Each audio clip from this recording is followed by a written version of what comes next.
اعوذ باللہ من الشیطان الرجیم، بسم اللہ الرحمن الرحیم۔ پیارے بچوں، السلام علیکم ورحمۃ اللہ وبرکاتہ۔ میں تسلیمہ جان، آپ کی معلمہ۔ بیٹا کل ہم نے گوتم بدھ کے بارے میں پڑھا تھا۔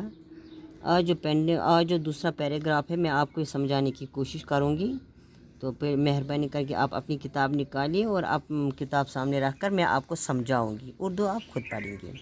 گوتم بدھ، جن کا نام سدھارتھ ہے، تو اس کے بارے میں آپ کو آج کہوں گی۔ بیٹا جب وہ تنہا رہتے تھے، یعنی خلوت کا مطلب ہے تنہائی۔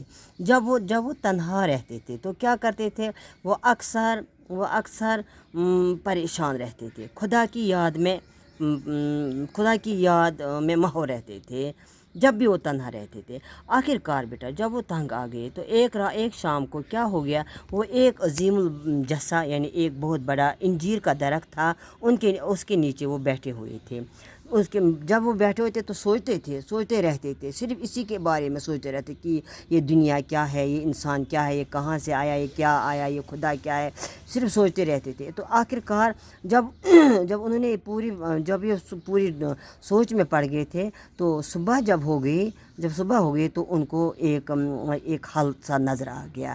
تو انہوں نے کیا کیا؟ جب پوری سدھارتھ تمام رات تفکر میں گزاری، یعنی فکر، سدھارتھ نے اپنی تمام رات، یعنی وہ سوئے نہیں، بلکہ اپنی تمام رات وہ اپنی اسی فکر میں گزارتے رہے کہ یہ دنیا کیا ہے۔ جب صبح ہونے کے بعد ان کو ایسا لگا کہ میں نے کچھ حل پا لیا ہے۔ سوچتے ان کو اللہ نے کچھ اشارہ دیا ہوگا، یا خود انہوں نے محسوس کیا کہ جو مسئلہ ان کے سامنے ہے، جس میں وہ ڈوبے رہتے تھے، اس کا انہوں نے ایک حل پایا ہے۔ کیا حل ہو؟ تب سے وہ کیا حل پایا انہوں نے؟ تو اب آگے پڑھیں گے۔ جب وہ صبح اٹھ گئے تو جب انہوں نے ان کو یہ پورا مسئلہ جو حل ہو گیا، ان کے سوالاتوں کے جواب انہیں رات کو مل گئے تھے، تو تب سے وہ ایک بدھ بن گئے تھے۔ تو بیٹا جب وہ بدھ بن گئے تب ان کی عمر 35 برس کی تھی۔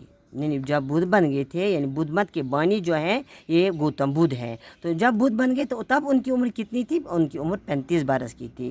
تو باقی زندگی کی 45 برس جو ہیں انہوں نے کیا کیا؟ انہوں نے شمالی ہندوستان میں سفر کرنے میں گزارے۔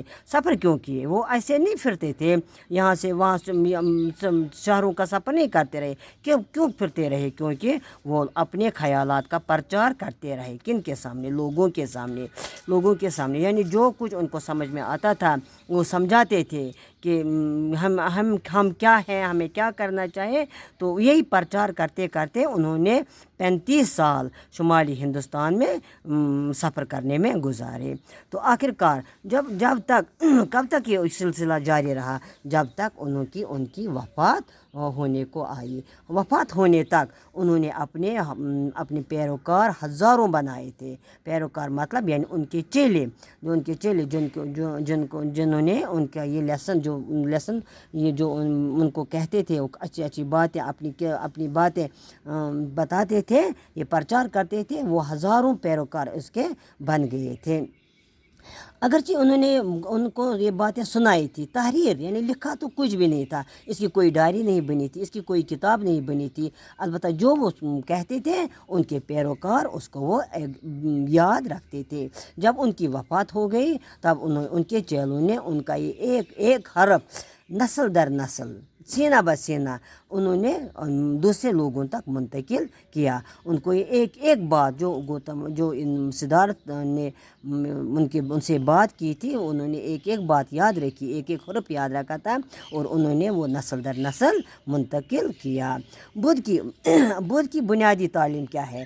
بدھ کی زبان میں اس کو کیا کہتے ہیں؟ 4 اعلیٰ سچائیاں، یعنی بدھوں کے الفاظ میں بدھ کی بنیادی تعلیم جو ہے وہ کیا ہے؟ 4 اعلیٰ سچائیاں، یعنی 4 نوبل ٹروتھس تو کے عنوان سے اسے سمیٹا جاتا ہے۔ وہ کیا ہوا؟ ہم آپ کہیں گے وہ کیا ہوا؟ یہ بدھوں کی زبان ہے، مثلا کہتے ہیں، انہوں نے اس کو یہاں سمجھایا ہے، اول انسانی زندگی جو ہے، یعنی زندگی اپنی جبلی حیثیت میں دکھوں کا مسکن ہے۔ یہ کہتا ہے کہ انسان کی پیدائشی زندگی، یعنی انسان جب پیدا ہوتا ہے، انسان کی پیدائشی زندگی جو ہے یہ کیا ہے؟ یہ تو کچھ بھی نہیں ہے، صرف کیا ہے؟ دکھوں کا مسکن ہے، دکھوں کا گھر ہے۔ یہ صرف دکھوں کا گھر ہے۔ دنیا جو ہے یہ کیا ہے؟ صرف دکھوں کا گھر ہے